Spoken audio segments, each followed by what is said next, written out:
በስመ አብ ወወልድ ወመንፈስ ቅዱስ አሐዱ አምላክ አሜን። የተወደዳችሁና በክርስቶስ ክርስቲያን የሆናችሁ በደሙ መፍሰስ እግዚአብሔር ታላቁን ፍቅር የገለጠላችሁ በዚህም እምነት ሆኖላችሁ በፊቱ ለምስጋና በፊቱ እሱን ስለማክበር የተሰበሰባችሁ ቅዱሳን ቤተሰቦች በወደደን ራሱን ስለ ኃጢያታችን ቤዛ አድርጎ በሰጠ በአንዱ ጌታ በኢየሱስ ክርስቶስ ፍጹም ሰላም እንደምንሰነበታችሁ እግዚአብሔር በምህረቱ ከወደደን ከታላቅ ፍቅሩ የተነሳ በልጁ ሕይወት ሰጥቶ እንደገና በሞገስ በፊቱ ስላኖረን ክብር ሁሉ ለአምላካችን ለእግዚአብሔር ይሁን። እንደ እግዚአብሔር ፈቃድ በተሰጠን ጊዜ በዚህ ዕለት የእግዚአብሔርን ቃል እንሰማለን። ሁለት የመጽሐፍ ቅዱስ ክፍል እናነብና በዚያ ክፍል ላይ ጌታ መንፈስ ቅዱስ በሚገልጥልን መጠን ቃሉን እናደምጣለን። የምናነበው የመጽሐፍ ክፍል የመጀመሪያው ከትንቢተ ኢሳይያስ ምዕራፍ 53 ከቁጥር 1 እስከ 12 ያለውን እናነባለን። ሁለተኛው ደግሞ የሐዋርያው የቅዱስ ጳውሎስ መልእክት ወደ ሮም ሰዎች ምዕራፍ 5 ከቁጥር 18 እስከ ቁጥር 21 ያለውን እናነባለን። የእግዚአብሔር ጸጋ ከሁላችን ጋር ይሁን። ትንቢተ ኢሳይያስ ምዕራፍ 53 የሰማነውን ነገር ማን አምኗል? የእግዚአብሔርስ ክንድ ለማን ተገልጧል? በፊቱ እንደ ቡቃያ ከደረቅም መሬት እንደ ስር አድጓል። መልክና ውበት የለውም። ባየነውም ጊዜ እንወደው ዘንድ ደም ግባት የለውም። የተናቀ ከሰውም የተጠላ የሕማም ሰው ደዌንም የሚያውቅ ነው። ሰውም ፊቱን እንደሚሰውርበት የተናቀ ነው፣ እኛም አላከበርነውም። በእውነት ደዌያችንን ተቀበለ፣ ሕመማችንንም ተሸክሟል። እኛ ግን እንደተመታ በእግዚአብሔርም እንደተቀሰፈ እንደተቸገረም ቆጠርነው። እርሱ ግን ስለ መተላለፋችን ቆሰለ፣ ስለ በደላችንም ደቀቀ። የደህንነታችንም ተግሣጽ በእርሱ ላይ ነበረ፣ በእርሱም ቁስል እኛ ተፈወስን። እኛ ሁላችን እንደ በጎች ተቅበዝብዘን ጠፋን። ከእኛ እያንዳንዱ ወደ ገዛ መንገዱ አዘነበለ። እግዚአብሔርም የሁላችንን በደል በእርሱ ላይ አኖረ። ተጨነቀ፣ ተሳቀየም፣ አፉንም አልከፈተም። ለመታረድ እንደሚነዳ ጠቦት በሸላቾቹም ፊት ዝም እንደሚል በግ እንዲሁ አፉን አልከፈተም። በማስጨነቅና በፍርድ ተወሰደ።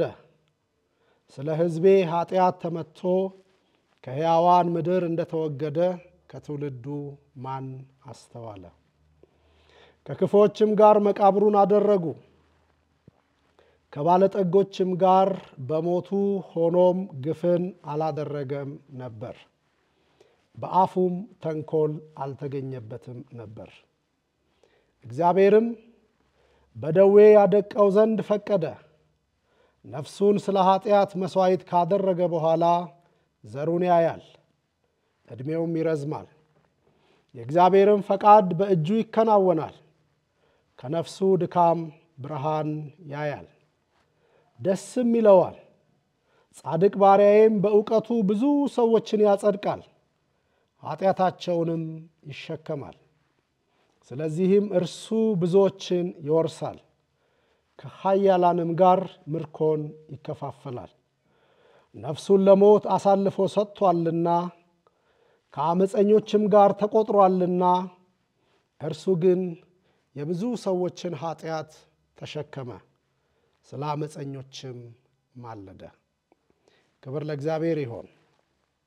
የሐዋርያው የቅዱስ ጳውሎስ መልእክት ወደ ሮሜ ሰዎች ምዕራፍ 5 ቁጥር 18 እንግዲህ በአንድ በደል ምክንያት ፍርድ ለኩነኔ ወደ ሰው ሁሉ እንደመጣ እንዲሁም በአንድ ጽድቅ ምክንያት ስጦታው ሕይወትን ለማጽደቅ ወደ ሰው ሁሉ መጣ። በአንዱ ሰው አለመታዘዝ ብዙዎች ኃጢአተኞች እንደሆኑ እንዲሁ ደግሞ በአንዱ መታዘዝ ብዙዎች ጻድቃን ይሆናሉ። በደልም እንዲበዛ ሕግ ጭምር ገባ።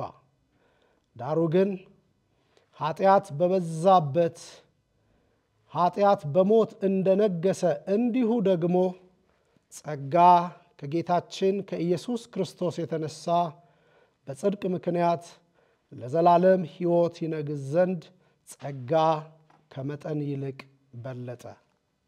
ክብር ለጌታ ይሁን። እግዚአብሔር መንፈስ ቅዱስ የቃሉን ፍቺ ያብራልን። ምናልባት የነቢዩን የኢሳይያስን የትንቢት መጽሐፍ ስናነብ ሁላችን ዘወትር በጉባኤ መካከል እንደምናስበው ለአምልኮ በእግዚአብሔር ፊት በቆምንበት ጊዜ ሁሉ እንደምናሰላስለው ወደ አንድ ደግሞ ለዘላለም ወደማንረሳው ወደማንዘነጋው ወደ ቀራንዮ እንድንሄድ በዚያም ስለ ሁላችን ኃጢአት ምትክ ሆኖ ዋጋ ሆኖ ቤዛ ሊሆነን ራሱን ለሞት አሳልፎ ስለሰጠው ስለ አንዱ ጌታ ስለ መድኃኒታችን ስለ ኢየሱስ ክርስቶስ እንደምናስታውስ በእርግጠኝነት ተስፋ አደርጋለሁ። ምክንያቱም ዛሬ ላለንበት የክርስትና ሕይወት ዛሬ ለምንዘምረው ዝማሬ ዛሬ ለምንኖረው እንዲህ ላለ ሕይወት መሰረቱ የተጣለው እዛ ስለሆነ ምናልባት ርዕስ ለምትይዙ ሰዎች የተገለጠ የእግዚአብሔር ፍቅር በሚል ርዕስ እነዚህን ሁለት የመጽሐፍ ቅዱስ ክፍሎች መሰረት አድርገን የተገለጠውን የእግዚአብሔርን ፍቅር እናያለን። እግዚአብሔር ይወደናል። እግዚአብሔር ሰውን ሁሉ ይወዳል። መጽሐፍ እንደነገረን ከወደደን ከትልቅ ፍቅሩ የተነሳ ተብሎ እንደተጻፈልን በእግዚአብሔር ዘንድ ትንሽ የሚባል ፍቅር የለም። በእግዚአብሔር ዘንድ ተለዋዋጭ የሆነ ፍቅር የለም። በእግዚአብሔር ዘንድ አሁን የተገለጠ ነገ ደግሞ የሚሸፈን የሚጋረድ የሚጠፋ ወይም የማይኖር ፍቅር የሚባል ነገር የለም። እግዚአብሔር ለዘላለም ሰውን ይወዳል። የተወደዳችሁ የእግዚአብሔር ቤተሰቦች ነቢዩ እንደነገረን እርግጥ በነቢዩ ዘመን የሆነ አይደለም አሁን ያነበብነው የምዕራፍ 53 ሐሳብ ወደፊት የአብርሃም ልጆች የኪዳኑ ሕዝብ መሲሁን ባለመቀበላቸው እግዚአብሔር ለነሱ መዳን ለዓለም መትረፍ ያዘጋጀውን መፍትሄ በመግፋታቸው የንስሐ ዕድል በሚያገኙበት በዚያ ዘመን በእግዚአብሔር ፊት በእንባ ራሳቸውን አዋርደው በንስሐ ሆነው ይሄን እውነት የሚዘምሩት የሚናገሩት ለካ ይሄ ለኛ ነበረ መሲሁ ተገልጦ ነበር ዋጋም ከፍሎልን ነበር ያልተቀበልነው እኛ ነን ይሄን እውነት የገፋን እኛ ነን ብለው በመጨረሻው ሰዓት የክርስቶስ ኢየሱስ መንግስት ከመገለጡ በፊት የሚሆነውን ሩቅ የሆነውን ነገር አቅርቦ እግዚአብሔር መንፈስ በገለጠለት መሰረት የጻፈልን እውነት እንጂ በኢሳይያስ ዘመን የሆነ እንዳልሆነ ሁላችን እናውቃለን። ኢሳይያስ እግዚአብሔር ለእስራኤል ከመረጣቸው ታላላቅ ከሚባሉ ነቢያት መካከል አንዱና የመጀመሪያው ነው። በነቢያት መጽሐፍትም ሰፊውን ምዕራፍ የያዘ ጥልቅ የሆነውን የእግዚአብሔርን ሐሳብ በመንፈስ ቅዱስ የገለጠ ምን ያህል እግዚአብሔር ሕዝቡን እንደሚወድ ምን ያህል እግዚአብሔር ሕዝቡን እንደሚታገስ ምን ያህል እግዚአብሔር ሕዝቡን እንደሚለማመጥ ምን ያህል እግዚአብሔር እስራኤልን እንደተሸከመ ይሁዳን እንደቻለ በትንቢቱ ይነግረናል። ለዛ ለአመፀኛው ሕዝብ ለእግዚአብሔር በጎ ምላሽ ለሌለው ለዛ ሕዝብ ትንቢት የሚናገር እግዚአብሔርን ከፍ ባለ ዙፋኑ የተመለከተ በአንጻሩ ደግሞ የእስራኤልን የይሁዳንም ኃጢአት በግልጽ እየተመለከተና እየገሰጸ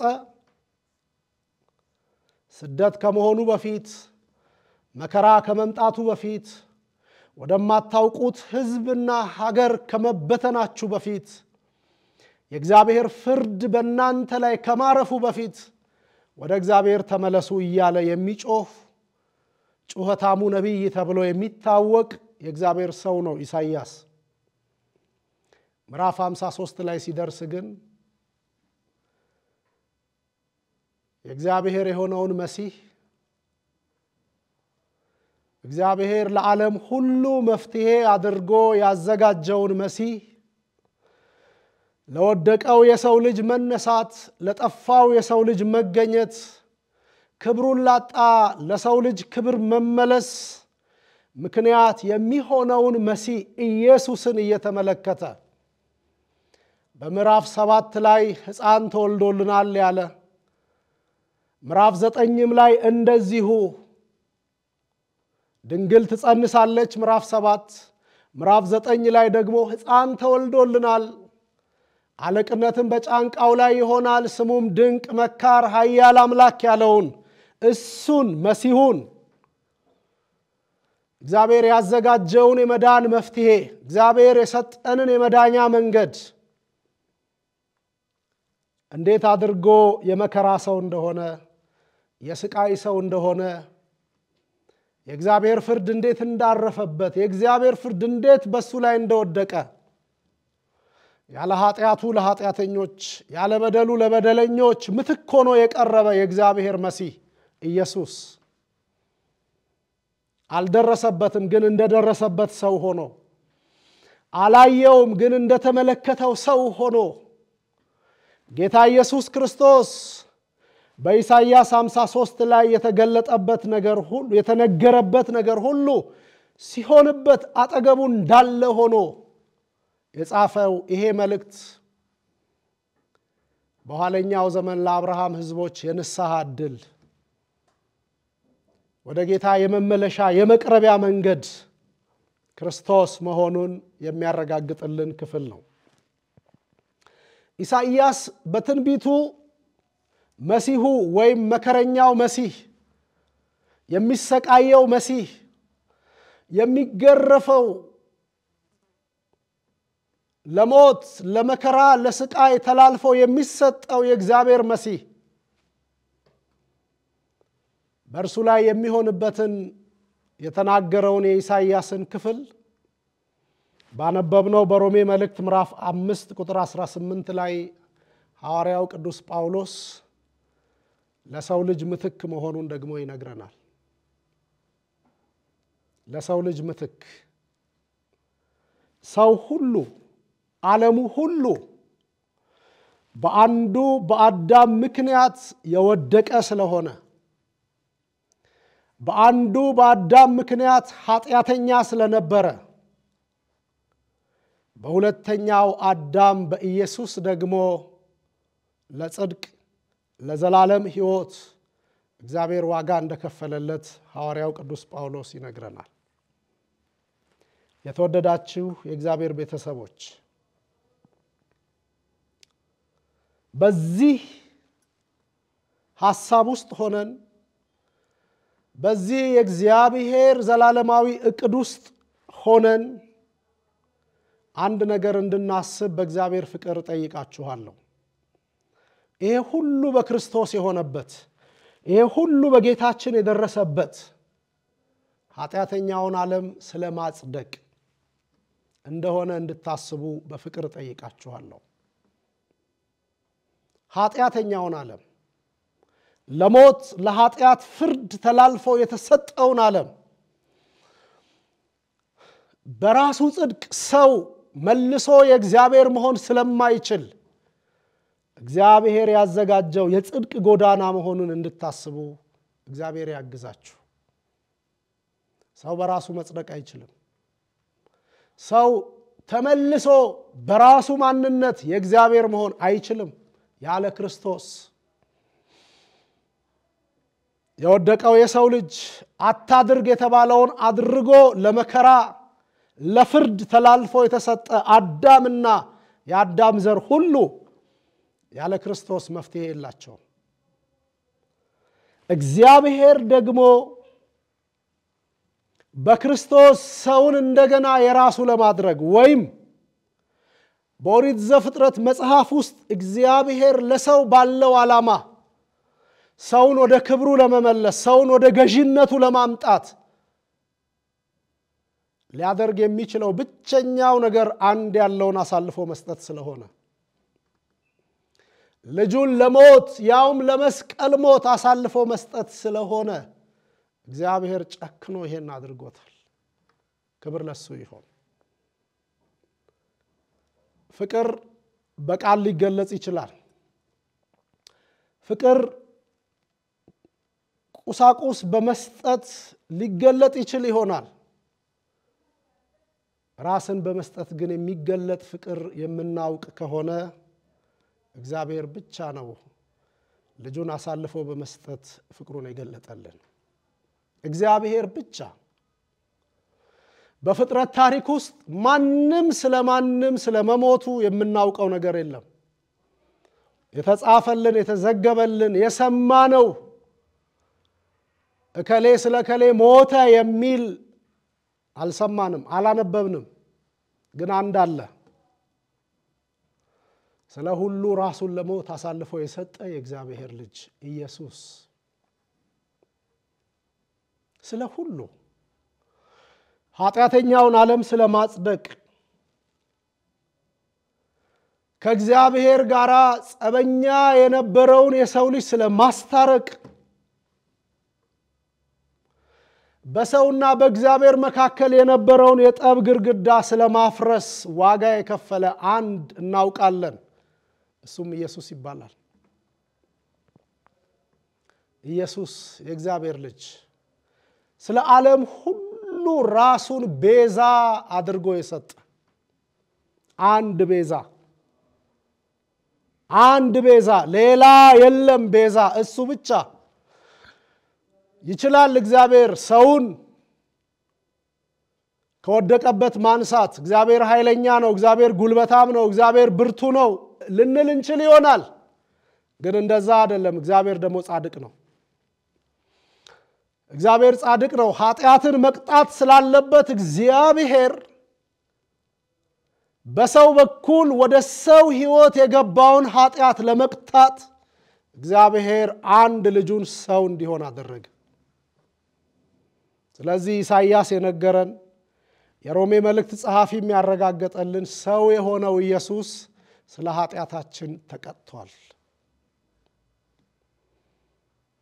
የእግዚአብሔርን ፈቃድ ስለመፈጸም የአባቱን ሐሳብ ስለመፈጸም ሞት ተጭኖት ለነበረ መቃብር መኖሪያው ለነበረ ጨለማ ወርሶት ለነበረው የሰው ልጅ ብቸኛው መፍትሄ ጌታ ኢየሱስ። እግዚአብሔር ፍቅሩን በቃል አልገለጠም።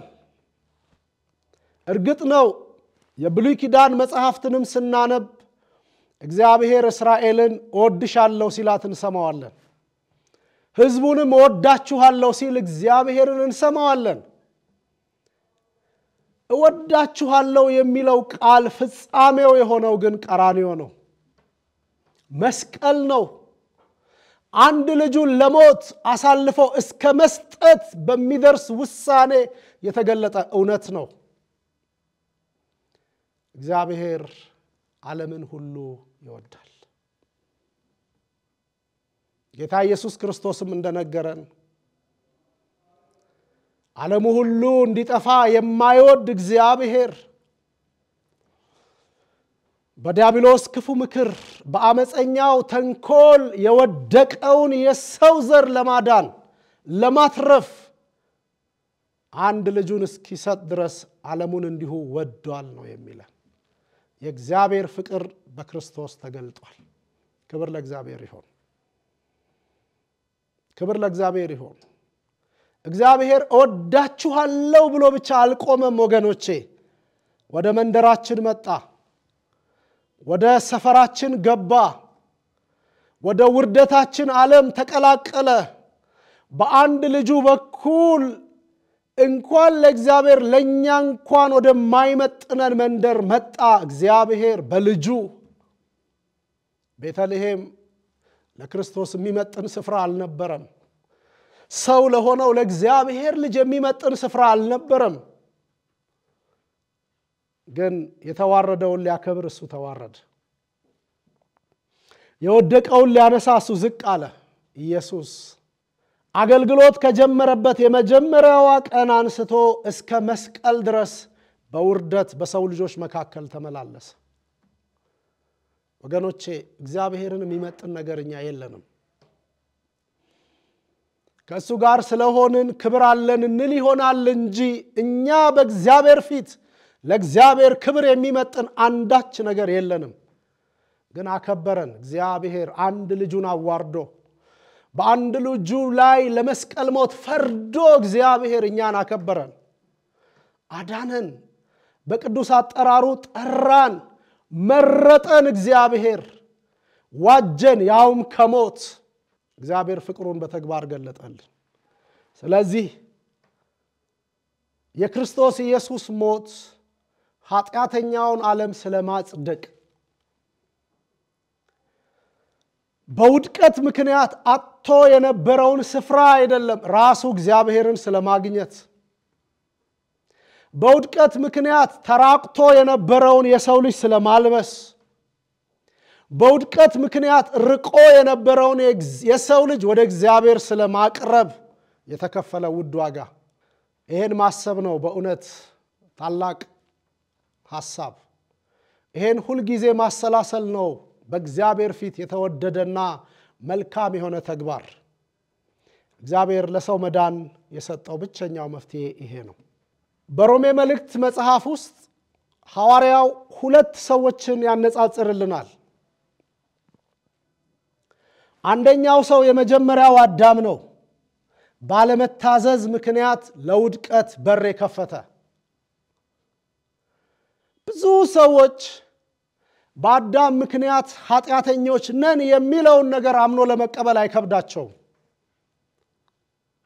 እውነት ነው። ሰው በአዳም ምክንያት ኃጢአተኛ ነው። ሰው በአዳም ምክንያት ሟች ሆኗል። የማይሞተው ሞቷል። ለሞት ያልተፈጠረው ሞት በራሱ ላይ ጋብዞ ሰውን ሁሉ ለመቃብር ዳርጓል።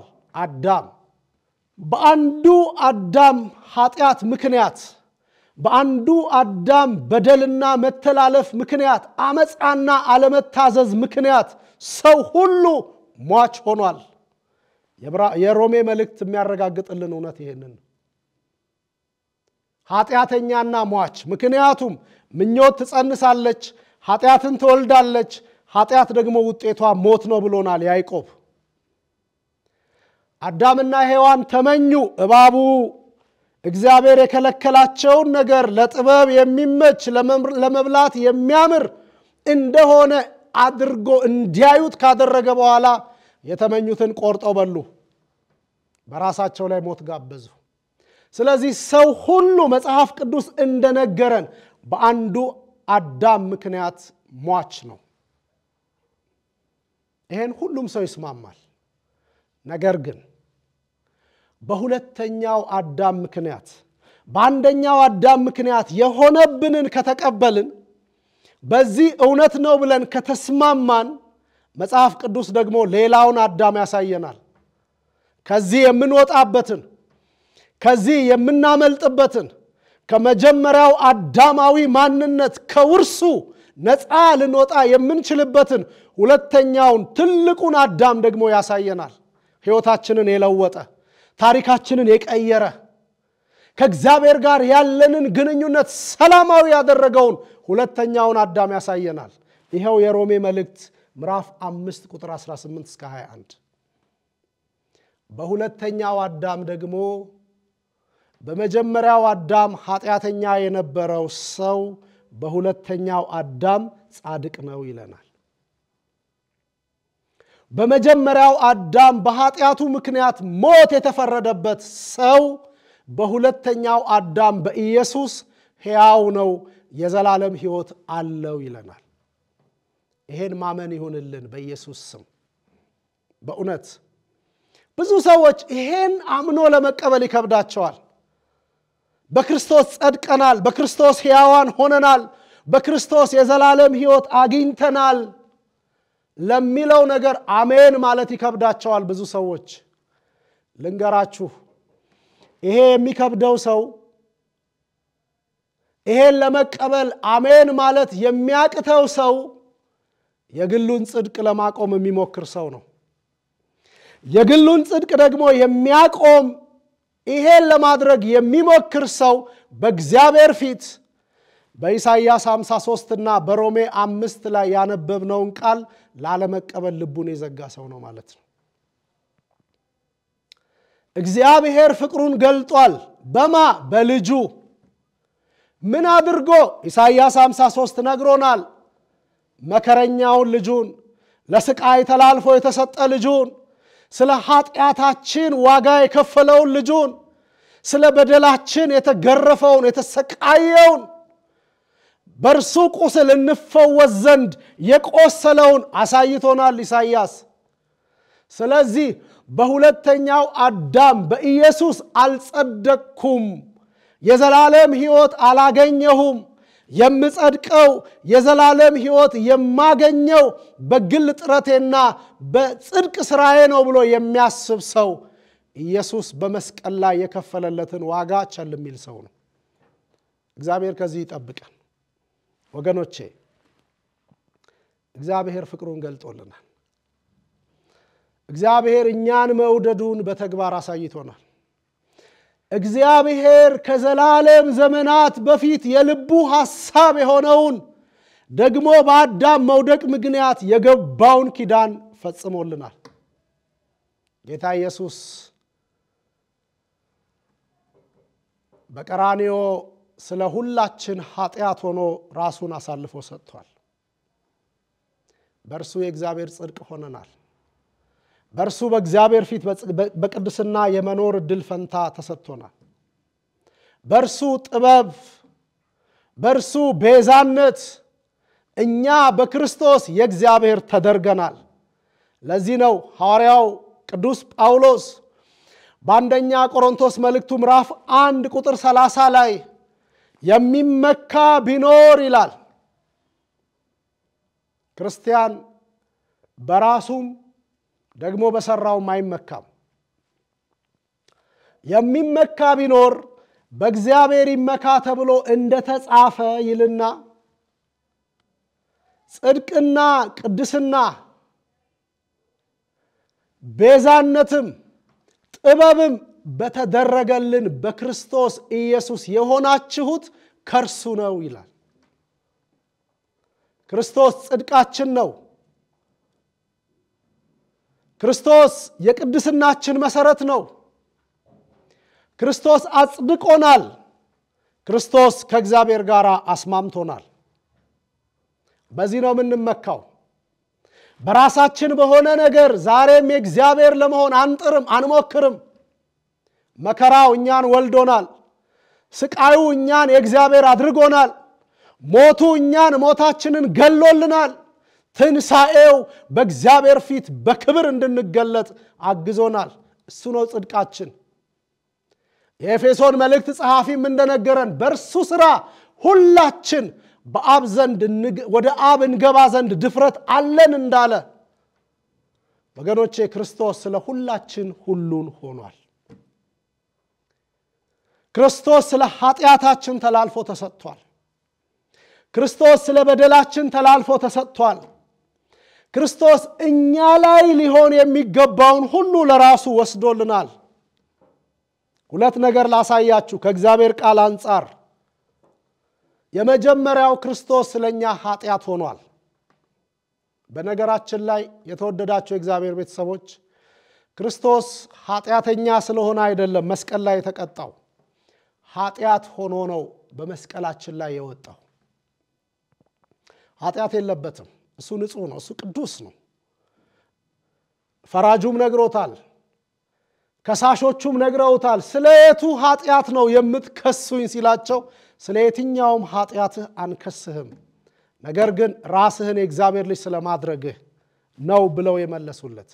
ኢየሱስ ክርስቶስ በሐሳቡም በተግባሩም በኑሮውም በሕይወቱም ቅዱስና ጻድቅ ነው። ነገር ግን ስለኛ ምትክ ስለሆነ እሱ ኃጢአት ተደርጎ በመስቀላችን ላይ ተቀጥቷል።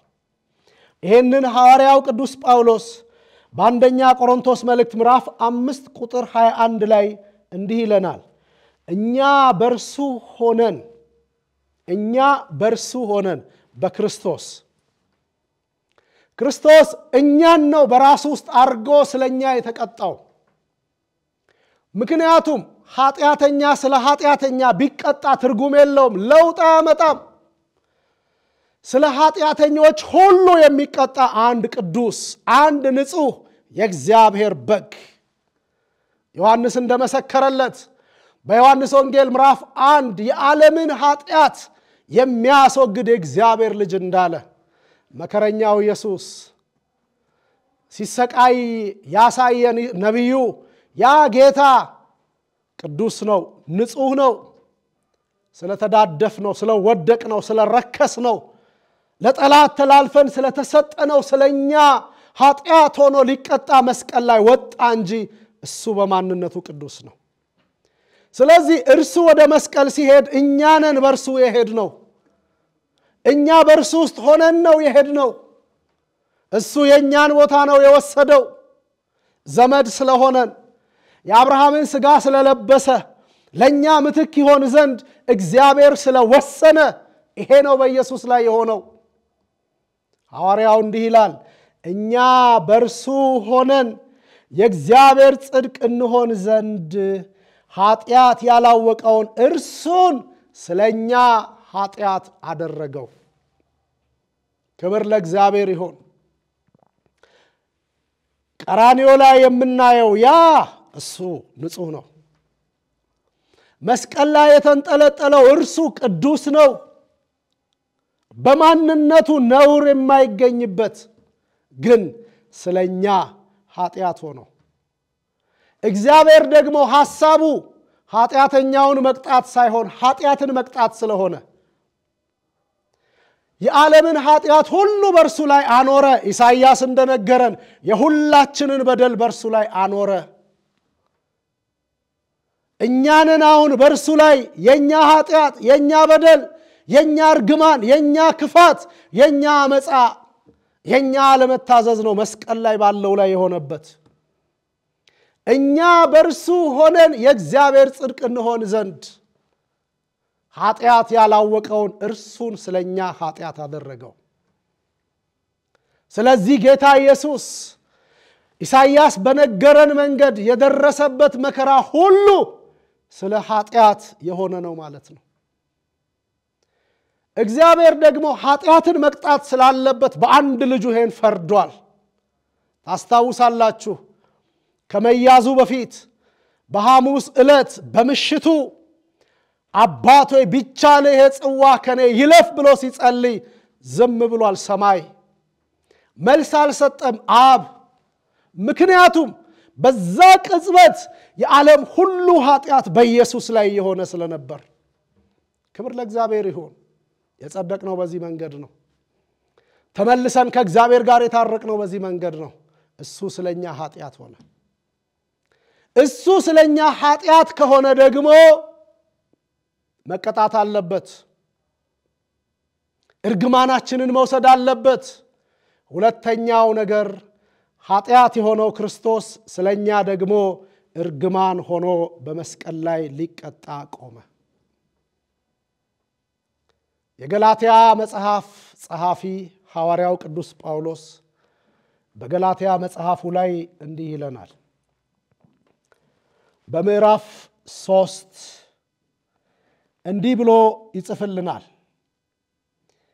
በእንጨት የሚሰቀል ሁሉ የተረገመ ነው ተብሎ ተጽፏልና ክርስቶስ ስለኛ እርግማን ሆኖ ከሕግ እርግማን ዋጀን ይላል። በእንጨት የሚሰቀል ሁሉ የተረገመ ይሁን ተብሎ እንደተጻፈ ይሄ ሕግ ነው። በኦሪት ዘዳግም ምዕራፍ 21 ቁጥር 23 ላይ ሙሴ ጽፎታል። በእንጨት የሚሰቀል ሁሉ የተረገመ ይሁን ብሎ አስፍሯል ሙሴ። እንደውም በእንጨት የተሰቀለ የተረገመ ሰው በእንጨት ላይ እንዳያድር ሲመሽ ከእንጨቱ አውርደው እንዲቀብሩት መመሪያ አስተላልፏል። ኢየሱስ ክርስቶስ ለሁላችን መርገም ሆኖ በእንጨት ላይ ተሰቀለ። በአይሁድ ባህል በእነርሱ ሥርዓት አንድ ሰው በድሎ ቢገኝ ኃጢአት ሰርቶ ቢያዝ ወይ ይገረፋል፣ ካልሆነ ሊሰቀል ይችላል። ከተገረፈ አይሰቀልም። የሚሰቀል ከሆነ ደግሞ አይገረፍም። ኢየሱስ ስለ ሁላችን ተገረፈ። ሕግ ተላለፉ አይሁድ ገርፈው እንደገና ለመስቀል ሞት። ምክንያቱም እርግማናችን በርሱ ላይ ስለተደረገ፣ ኃጢአታችን በርሱ ላይ ስለተደረገ ከሕጉ እርግማን ይዋጀን ዘንድ ኢየሱስ ስለኛ እርግማን ሆነ። ዋጀን፣ ገዛን። እግዚአብሔር ከሕጉ ነፃ ሊያወጣን፣ ሕጉ በእኛ ሕይወት ላይ አቅም እንዳይኖረው ኃይል እንዲያጣ ከሕግ እርግማን ሊዋጀን ኢየሱስ መስቀላችን ላይ ወጣ።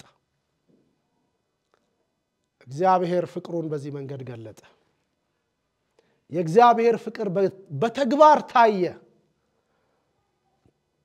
ኃጢአት የማያውቀውን ኃጢአት አድርጎ በደል የሌለበትም እርግማን አድርጎ ስለኛ ከሕግ እርግማን ከኃጢአት ባርነት ነፃ ሊያወጣን እግዚአብሔር ፍቅሩን በዚህ መንገድ ገለጠ። የተወደዳችሁ የእግዚአብሔር ቤተሰቦች የተወደድነው በዚህ ፍቅር ነው። የተወደድነው የተወደዳችሁ ሲባል ቃል ለማሳመር አይደለም። እንደ መግቢያም ንግግር አድርጋችሁ እንዳትቆጥሩት። ተወደድን። የኤፌሶን መጽሐፍ ጸሐፊ ምዕራፍ 5 ላይ እንደተወደዱ ልጆች ይላል። ቁጥር 1 በማን እንደተወደዱ? በእግዚአብሔር። የእግዚአብሔር ታላቅ ፍቅር የተገለጠልን እኛ በእግዚአብሔር ተወደናል። የተወደዳችሁ ሲባል ደስ ይላል። በማ? በእግዚአብሔር። እግዚአብሔር ወዶናል። እግዚአብሔር ስለወደደን ምን አረገልን? ልጁን አሳልፎ ሰጠን። መከራውን ስቃዩን ወደ ቀራንዮ ሂዱ ወገኖቼ። በአይምሯችሁ ወደ መስቀሉ እንመለስ። ከዛሬ 2000 ዓመት በፊት ያለ ኃጢአቱ ኃጢአት ሆኖ የሁላችንን መርገም ሊያስወግድ፣ የሁላችንን ዕዳ ሊከፍል፣ የሁላችን ቤዛ ሊሆን ራሱን በመታዘዝ የአባቱን ፈቃድ ለመፈጸም የተሰቃየውን የተጨነቀውን ጌታ ኢየሱስን እናስበው። ኢሳይያስ ተጨነቀ አለ፣ ተሳቀየም፣ አፉንም አልከፈተም። ለመታረድ እንደሚነዳ ጠቦት በሸላቾቹ ፊት ዝም እንደሚል በግ እንዲሁ አፉን አልከፈተም። ለመታረድ ሲወስዱት፣ ለመስቀል ሞት ሲጎትቱት፣ ሁሉን ማድረግ የሚችለው ምንም ማድረግ እንደማይችል ሰማይ ምድርን በቃሉ ስልጣን ያጸና በቃሉ ስልጣን አሁንም አጠገቡ ያሉትን ማጥፋት የሚችል ታስታውሳላችሁ ሊይዙት ሲመጡ ከሐዋርያት አንዱ የሆነው ቅዱስ ጴጥሮስ በያዘው ሰይፍ ያንዱን ባሪያ ጆሮ ቆረጠ ጌታ ኢየሱስ የወደቀችዋን ብጣሽ አንስቶ ስፍራው ላይ አኖራት ሊይዙት ሲመጡ እኔ ነኝ ሲላቸው ወደቁ ይሄ ጌታ ነው አሁን ለሞት ተላልፎ የተሰጠው ይሄ ልዑል ሁሉን ያደርግ ዘንድ የሚችል የእግዚአብሔር ልጅ ነው አሁን በቀራንዮ አደባባይ ደሙ ሲፈስ ምናየው አሁን ስጋው ተተልትሎ አጥንቱ መቆጠር እስኪችል ድረስ በራሱ ላይ የሾህ አክሊል አኑረው አንዳንድ ጽሑፎች ላይ ራሱ ላይ የተደረገው የሾህ አክሊል አልፎ ውስጣዊ ማንነቱን እስኪወጋው ድረስ ስለ ሁላችን ኃጢአት የተከፈለ ዋጋ ደም ግባት ያጣ ክርስቶስ ውበት ያጣ ክርስቶስ ራቁቱን የሆነ የእግዚአብሔር ልጅ ይሄ ፍቅር እንደምን ያለ ፍቅር ይሆን ይሄ ሰውን መውደድ እንደምን ያለ መውደድ ይሆን ለኃጢአተኛው የሰው ልጅ ለበደለኛው የሰው ልጅ ለእግዚአብሔር ለመታዘዝ አቅም ላጣ የሰው ልጅ የተከፈለ የፍቅር ዋጋ እግዚአብሔር በእውነት ይሄን ፍቅር በልባችን ለዘላለም ያትመው ወገኖቼ እግዚአብሔር ፍቅሩን ገልጦልናል በቃል አይደለም በተግባር በጽሑፍ አይደለም በድርጊት እግዚአብሔር አሳይቶናል ክርስቶስ ስለኛ ሁሉ ሆኗል ስለዚህ ይሄ ፍቅር እንዳይደበዝዝብን እንዲህ ባለ ልክ መወደዳችንን ቸል እንዳንለው እንዳንረሳው ወገኖቼ በእውነት ሁሉ ጊዜ እንድናሰላስለው ጠላቶቹ ለነበርን ለኛ የተደረገ ምህረት የእግዚአብሔር ጠላት ከሆነው ጋራ ተወዳጅተን መንግስቱን ለመገልበጥ ሙከራ ላደረግን ለኛ የተገለጠ ፍቅር የእግዚአብሔር ፍቅር ሰው እኮ ለወዳጁ እንኳን መሞት ያቅተዋል ሰው የኔ ለሚለው ምህረት ማድረግ ይሳነዋል ለዛ ነው ቅዱስ ጳውሎስ በቆሮንቶስ መልእክቱም ላይ የነገረን ለኃጢአተኛ የሚሞት ግን ማንም የለም ለሕግ ተላላፊ ዋጋ የሚከፍል ማንም የለም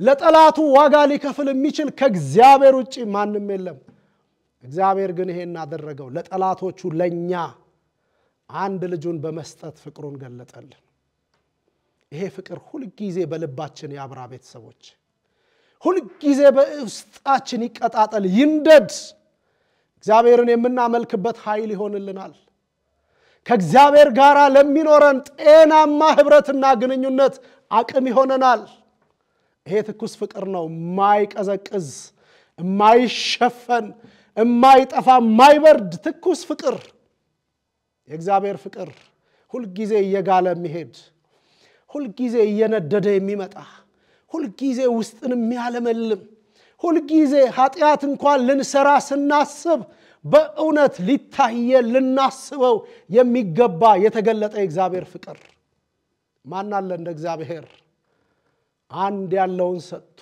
ከሰው ጋር እርቅ የሚመሰርት እግዚአብሔር ወዶናል ጌታ ኢየሱስ ክርስቶስ ሞቶልናል ይሄ ቀን ብቻ አይደለም ይሄ ወገኖቼ ርዕስ ብቻ አይደለም ይሄ በዓል ብቻ አይደለም ምናልባት ይሄ ለአንዳንዶች በዓል ሊሆን ይችላል ይሄ ለአንዳንዶች በአመት አንድ ጊዜ የሚታሰብ ታሪክ ብቻ መስሎ ሊታያቸው ይችላል ወገኖቼ ለኛ በክርስቶስ ላለነው ሕይወት ነው ሕይወት የምንኖርበት ሕይወት እግዚአብሔርን የምናመልክበት አቅም በእግዚአብሔር ፊት እንደገና ለመኖራችን አቅም ነው ይሄ በዓል አይደለም ቀን አይደለም ዕለት አይደለም የሆነ ታሪክ ሰርተንለት ዝም ብለን የምንማማቅበት አይደለም ሕይወት ከእግዚአብሔር የተቀበልነው ሕይወት። ሐዋርያው ቅዱስ ጳውሎስ ለገላትያ ሰዎች ምዕራፍ 3 ቁጥር 1 ላይ አንድ ነገር ተገርሞ ይጠይቃቸዋል። አንድ ነገር ተደንቆ እንደገና እንድትመልሱልኝ ፈልጋለሁ። የጸደቁበትን መንገድ ቸል ሲሉ፣ የዳኑበትን መንገድ ቸል ሲሉ፣ የተገለጠላቸውን የእግዚአብሔርን ፍቅር በግል ጽድቃቸው ለመተካት ሲሞክሩ እስኪ አንድ ነገር ንገሩኝ ይላል። ክርስቶስ ኢየሱስ በፊታችሁ እንደተሰቀለ ሆኖ ተስሎ ነበር። እሱን እንዳታስተውሉ አዚም ያደረገባችሁ ማን ነው ይላል። ወገኖቼ አዚሙ ይነሳ። የክርስቶስን መስቀል ይሄን ትኩስ ፍቅር የሚያደበዝዝ የኔ የምንለው ነገር በኢየሱስ ስም ይነሳ። እንደዚህ ነው እግዚአብሔርን ልናመልከው የሚገባን። እግዚአብሔር አልቀለደም መስቀል ላይ። እግዚአብሔር ድራማ አይደለም የሰራው መስቀል ላይ። እግዚአብሔር ጫወታ አይደለም ያሳየን ቀራንዮ አደባባይ ላይ። ልጁን ነው ለኛ አሳልፎ የሰጠው። ውድ ልጁን፣ ምትክ የሌለውን ልጁን፣ በሌላ ሊቀየር ሊተካ የማይችል አንድ ልጁን ነው እግዚአብሔር አሳልፎ የሰጠን እኛን ስለማትረፍ፣ እኛን መልሶ የራሱ ስለማድረግ፣ እኛን መልሶ ወደ ጉያው ስለማስገባት በቅፉ ያለውን ልጁን ነው እግዚአብሔር ምትክ አድርጎ የሰጠን። ስለዚህ ይህን እንዳናስተውል የተደረገ አዚም ካለ፣ የትኛውም ጤናማ ያልሆነ ሃይማኖታዊ ትምህርት ካለ፣ የትኛውም ጤናማ ያልሆነ ልምምድ ካለ ወገኖቼ ይሄን አስወግዶ ወደ መስቀሉ ዘወር ማለት ይሻላል። ይሻላል። የእግዚአብሔር ፍቅር ትኩስ ነው። ዛሬም ይነዳል በውስጣችን፣ ዛሬም ይንቀለቀላል። የምናገለግለው በዚህ ፍቅር ነው። በፊቱ የምንኖርለት በዚህ ፍቅር ነው። በፊቱ የምንመላለሰው ይሄ ፍቅር ስላልደበዘዘብን ነው። በሌላ በምንም ልንተካው ስላልቻልን ነው። ምትክ እንዳለን የሚሰማን ሰዎች ከዚህ እንውጣ። ሌላ የዚህን ፍቅር የዚህን መስቀል ውለታ የምንለውጥበት የምንተካበት ሌላ ነገር እንዳለን የምናስብ ሰዎች ከዚህ እንውጣ። እግዚአብሔር ትልቁን ፍቅሩን በልጁ ገልጦልናል። እንደ ገላትያ ክርስቲያኖች እንዳንሆን አዚም እንዳይሆን ያለን ነገር እጃችን ላይ ያለው ነገር ትምህርታችን ቢሆን ዕውቀታችን ቢሆን ሀብታችን ቢሆን ሃይማኖታችን ቢሆን ወይም ሌላው ነገራችን ቢሆን ይሄን እንዳያደበዝዝብን ይሄን እንዳይሸፍንብን ይሄን እንዳይጋርድብን ወገኖቼ ይሄ የዓመት መታሰቢያ ሳይሆን እለት እለት ያሰብነው እለት እለት ያሰላሰልነው እለት እለት ያስታወስነው ወደ እግዚአብሔር ለመቅረብ አቅም ሆኖ ተሰጥቶናል። እንደዚህ ልናስብ ያስፈልጋል። ሕይወት ነው እግዚአብሔር የሰጠን። ሕይወት ነው እግዚአብሔር የሰጠን። የምንድንበትን ብቸኛ መንገድ ነው እግዚአብሔር ያሳየን። ሌላ ስለማይኖር ስለሌለም እግዚአብሔር የጠየቀውን እግዚአብሔር የሚፈልገውን ጽድቅ ሊያሟላ የሚችል ከሰማይ በታች ስለሌለ ሁሉን እግዚአብሔር በዚህ መንገድ እንዲሆን ስለወሰነ አንድ ልጁን ሲሰጠን ቅር አልተሰኘም። ደግሞ አንድ ልጁ መስቀል ላይ ሲንጠለጠል አልሳሳለትም፣ አራራለትም። ለምን? በልጁ የሚያተርፈንን እኛን እያሰበ ኢየሱስ ለአባቱ ፈቃድ መፈጸም ራሱን ዝቅ አድርጎ ሲገዛ ለሞት ተላልፎ ሲሰጥ ደስ እያለው ዋጋ የከፈለልን ኢሳይያስ ይነግረናል። ከቁጥር 10 ላይ በተለይም ደግሞ ቁጥር 11 ላይ ውጤቱን አይቶ ደስ እንዳለው ዋጋ ከፋዩ ኢየሱስ የሚሰቃየው ጌታ ኢየሱስ ከስቃዩ በኋላ እግዚአብሔር በርሱ ደስ መሰኘቱን ደግሞ ሁላችንን በርሱ የምንሆነውን መትረፋችንን እያየ እንዴት ደስ እንዳለው ቁጥር 11 ምዕራፍ 53 ማለት ነው እንዲህ ይለናል። ከነፍሱ ድካም ብርሃንን ያያል ይላል። ይሄ ውጤት ነው። ይሄ ለክርስቶስ ትርፍ ነው። በጨለማ የነበርነው በእርሱ እንዲመሆን ወደ ብርሃን መውጣታችንን፣ ጨለማው በእርሱ መከራ መገፈፉን፣ ጨለማው በእርሱ ሞት መወገዱን እያየ ደስ እያለው ዋጋ የከፈለ ከነፍሱ ድካም ብርሃን ያያል ይልና ደስም ይለዋል። ጻድቅ ባሪያዬም በእውቀቱ ብዙ ሰዎችን ያጸድቃል ኃጢአታቸውንም ይሸከማል ካለ በኋላ ስለዚህ ቁጥር 12 እርሱ ብዙዎችን ይወርሳል። ክብር ለጌታ ይሁን። ተወረስን ለእግዚአብሔር፣ ተሸነፍን፣ እጅ ሰጠን። ይሄን አይተን ማለፍ ስለማንችል ይሄ ተከፍሎልን ሌላ ለመክፈል መሞከር ስለሌለብን ከነፍሱ ድካም ብርሃንን የሚያይ ደግሞ ብዙዎችን እንደሚወርስ እየተመለከተ ደስ ብሎት መስቀላችን ላይ የወጣ የእግዚአብሔር ልጅ እኔ ትርፉ ነኝ፣ ያመናችሁ እናንተ ትርፎቹ ናችሁ፣ ለእግዚአብሔር መንግስት፣ ለዘላለሙ መንግስት፣ ለማይጠፋው መንግስት ኢየሱስ ስለ ሁላችን ዋጋ ከፍሏል። መከራ ተቀብሏል። ስቃይ ደርሶበታል።